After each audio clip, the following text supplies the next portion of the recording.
afternoon. My name is Joanna Catalano, and I run iProspect in Asia Pacific, and we are here to host a roundtable on the future of work. And joining me today is a really incredible panel. I'll start with, on my right, I have Kellen Kelly from Hilton. She's a global CMO. Maxine Williams from Facebook, Chief Diversity Officer. Bruce Daisley, running Twitter and EMEA, and also author of best-selling book on the joy of work. And last but not least, Misha Byrne, who is a partner with Neuropower Group, and has done a lot of work. He's a neuroscientist and done a lot of work on the role of neuroscience in work. So I just wanted to do a bit of scene setting, and then I'm going to turn it over and spark a bit of discussion. I became really passionate about this topic a few years ago when I took my role at iProspect, and we were looking at what we needed to do to actually future-proof the business. And when I did my business plan and I was looking at specifically talent, I realized that within about an 18-month time frame, we would need about a 50% reskill in the existing talent pool if we wanted to future-proof what we do and really start to differentiate how we work. Specifically, for example, iProspect was very known for search. If we wanted to focus more on MarTech and analytics, we would need to really look at reskilling, same with moving into spaces like e-commerce. So that was a very practical sort of business-driven need. And then I've also just had the fortune of working in companies where culture and purpose have been sort of at the heart of what we've done. From a Dentsu Aegis network perspective, this is the second year where we've launched what we call the Digital Society Index, where we look at 24 different countries' performance across 3 dimensions: dynamism, inclusion, and trust. And the findings this year, I won't go into all of them, but very specifically reveal that despite widespread recognition of the utility of digital services, that there's a range of basic self-fulfillment, psychological, and societal needs that are failing to be met. So this is really important for us. Also, only 1/3 of respondents actually believe that digital technology will create jobs.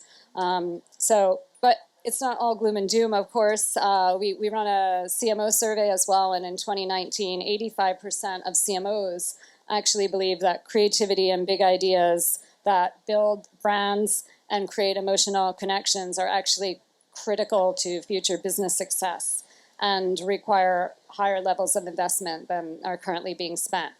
So this is what we want to talk about. Future of work, it's a really vast topic, so we wanted to focus on 3 areas today. We're going to start off by talking a little bit about brand purpose. Then I'd like to speak about the role of people strategy, so from recruitment all the way through retention. And then last but not least, what is the impact of the future of work on the consumers and the ultimate end customer of our business? So I'm going to kick it off with a question for Misha, so I'll start down on the left. And Misha, to frame our discussion today, we need to recognize that there are actually distinct motivational patterns that exist across today's multi-generational workforce. So I'm wondering, how do you feel organizations should be embracing these different motivators and the orientations and strengths that each of these generations actually brings to us as part of the workforce? Yeah, it's an interesting one. And I should say at the outset, as a neuroscientist, most of my job is about finding the commonalities rather than the differences. And interestingly, in the generational research, you find what you're looking for. So if you want to play up the differences, you can absolutely find them. If you want to play up the commonalities, you see those too. One of the things that you can see really clearly in the research is that the younger generation have the same fire and idealism that perhaps the baby boomers had when they were at that same age, before they tied themselves down with careers and so. But I think what's changed a lot is that technology has given them access and a platform to find each other and to find commonality of views, for better and for worse. It's also dissolved the boundary between our professional identity and our personal identity. So 20, 30, 40 years ago, you could disagree with a decision made by your company and you would be able to hold a professional face in the workplace and then go home and complain to family. Now, it's a couple of taps and a click and you'll comment to your friends, and very quickly the next Twitter storm starts. And so what it means is we've got to be accepting of the fact that there's no longer this ability to segment or compartmentalize public brand and internal employee brand. The customers that we have are also our employees, are also our shareholders. And there's much more of a willingness to volunteer quite idealistic positions within a very short space of time. And so what that means is we need to be willing to apologize quickly if company policy is going in a difficult direction, but also be much clearer about what the underlying purpose is that's driving a position, a perspective, a line of business.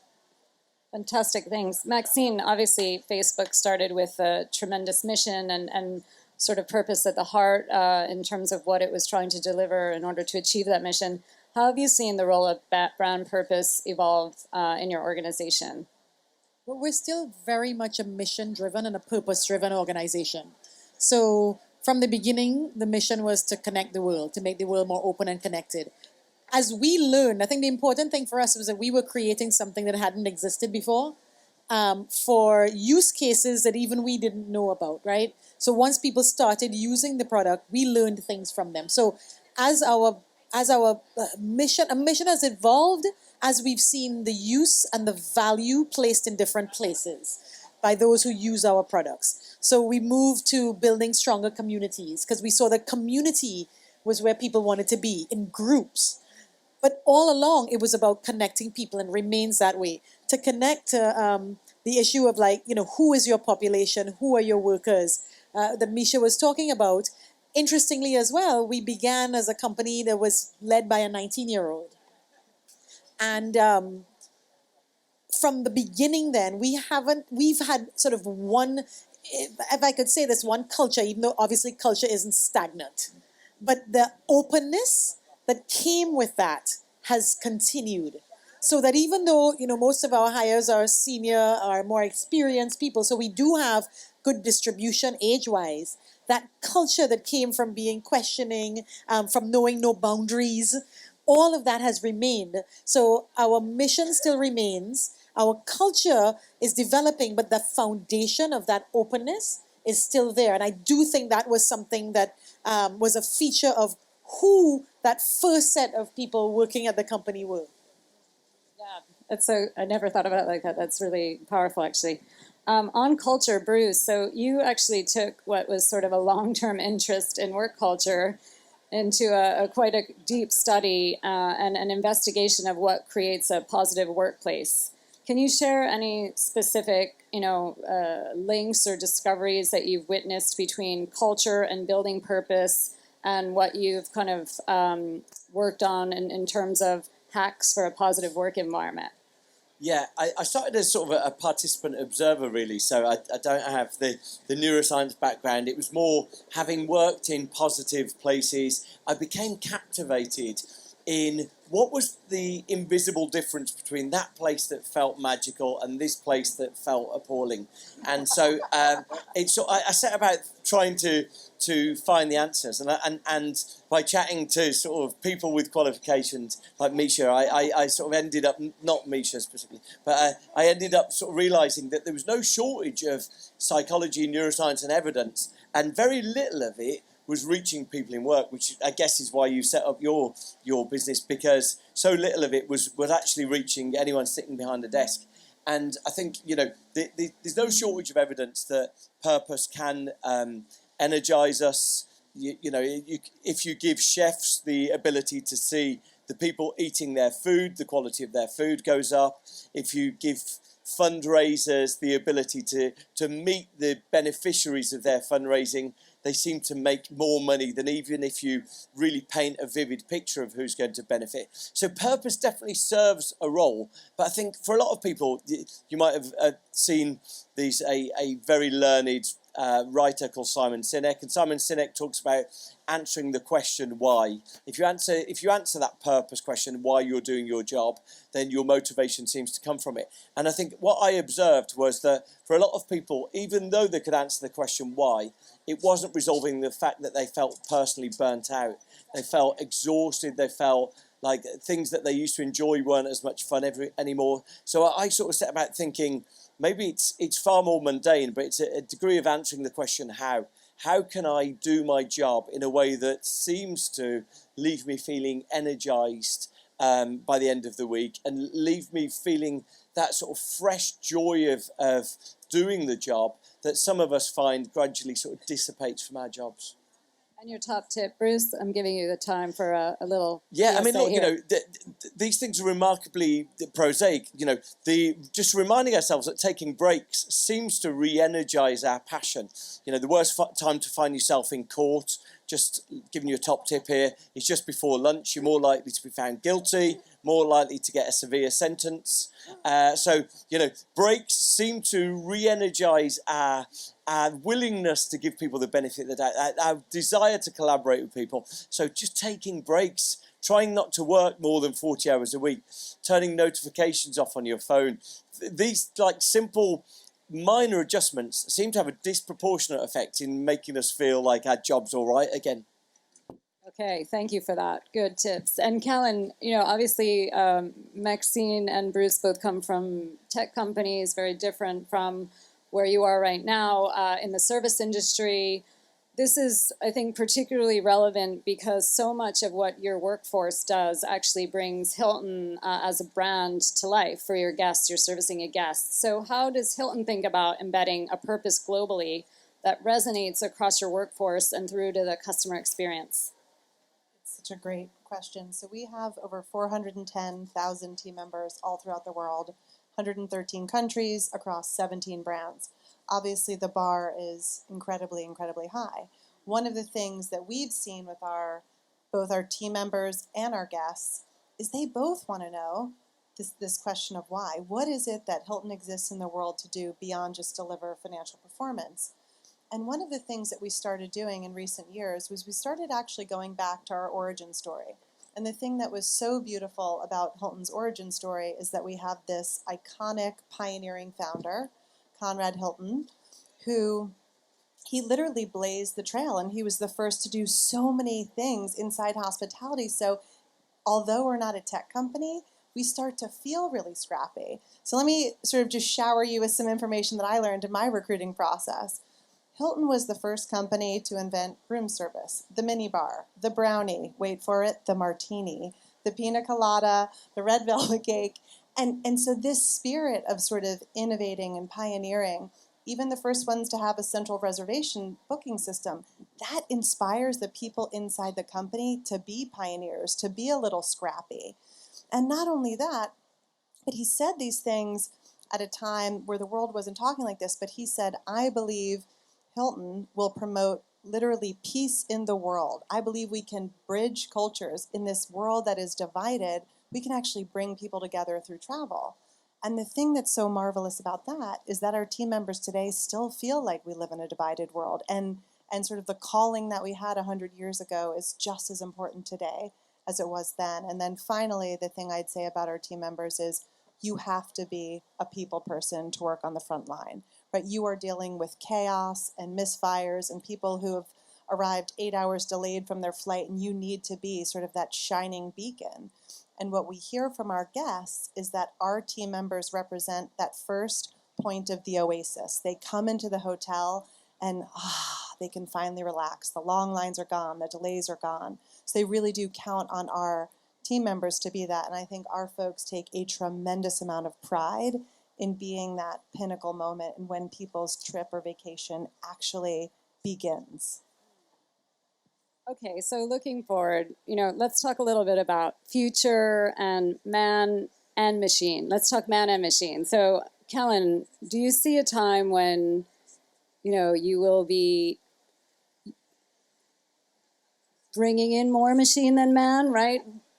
Robot concierges? No, we don't want any robot concierges. But really, how do you see this how do you see these two coming together in terms of how you think about the workforce that you bring into Hilton, not in the next 12 months, but even 3 years from now, say?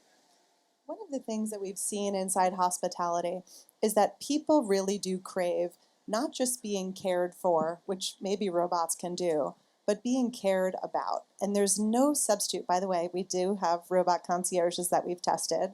And while they may be perfectly proficient at delivering you the toothbrush you forgot or your room service, they can't smile with their eyes. And what we heard from people is I genuinely want to feel humanity in that hospitality experience. And so the way we've been thinking about tech is in this vein that we call phygital. How do we make the physical experience that our people deliver so much more powerful because it's delivered with better digital tools. And one example of that is our connected room technology, where if you're a Hilton Honors member and you have access to our app, what'll end up happening is you can start texting with the concierge before you arrive. You let the concierge know, hey, I'm allergic to down, I need hypoallergenic pillows, or this is going to be a long stay, I'm going to need extra hangers, or hey, rather than tick, tick, tick, and putting that little hang tag outside about what you want your breakfast to be, all of that is now going through the app. And there are people bringing you the extra hangers or people bringing you the hypoallergenic pillow, but it feels really seamless and frictionless to you.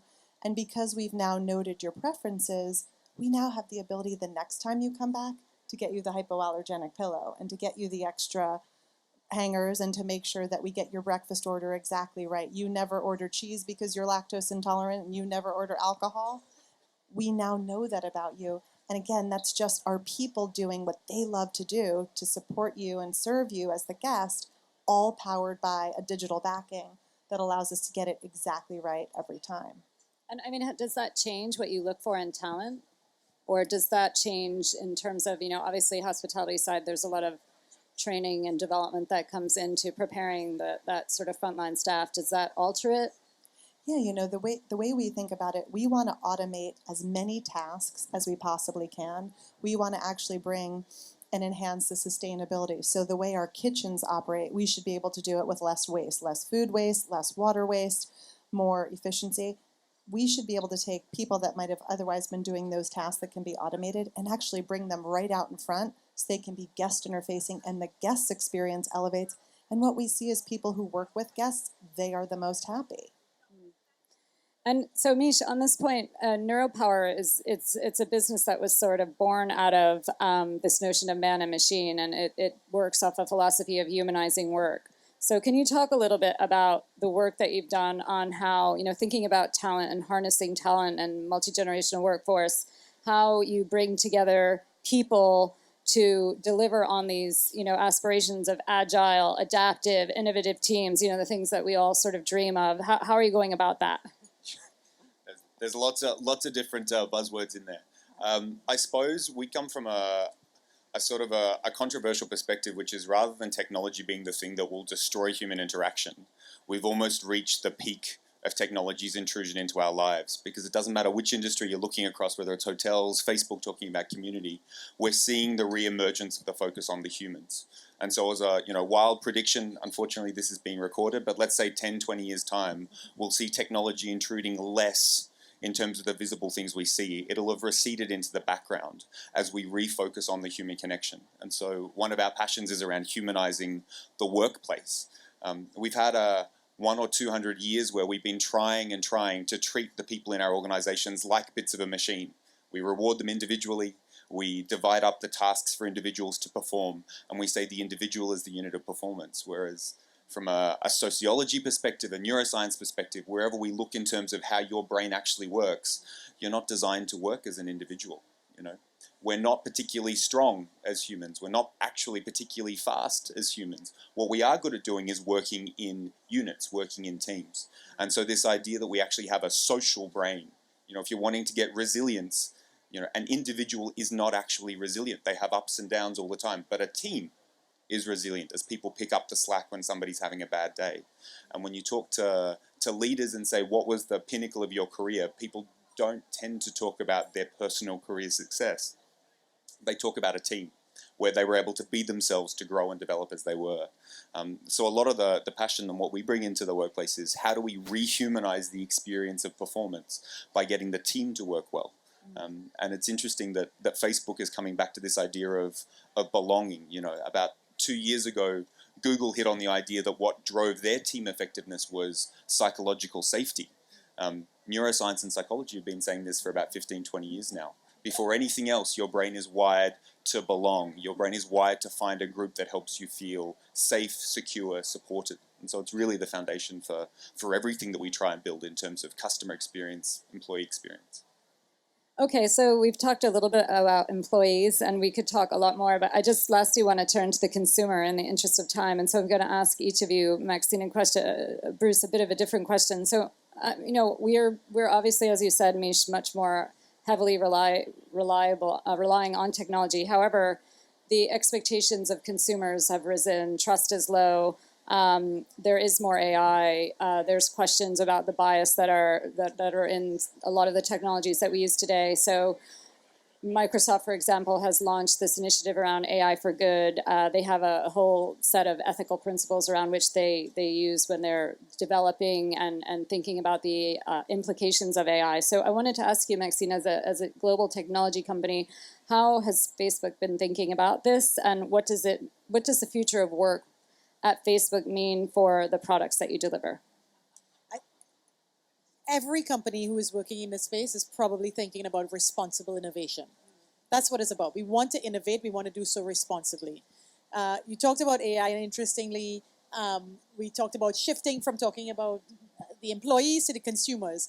But that link is one that is so tight because it's the employees who build the things that the consumers then want to use. So, for instance, we are more responsible when we have a more diverse workforce, because then the people who are building the products, the people who are developing algorithms, they are able to have a more a broader perspective. They're able to understand vulnerabilities. They're able to understand the ways in which consumers may want to use these things. You have simple issues like, well, simple, these are complex issues. We're trying to develop, facial recognition technology, right? That's part of sort of new tech. But to do that, you have to be very conscious of the fact that cameras may not pick up people of different skin tones with the same precision. The more you have people with different skin tones working on building the technology, the more likelihood you are that you will build the technology in such a way that it will bring equal value to all of the people who are using it. So the reason that we invest in diversity and inclusion on the employee side is so that we can get equal value on the consumer side. So, our company has always been about people.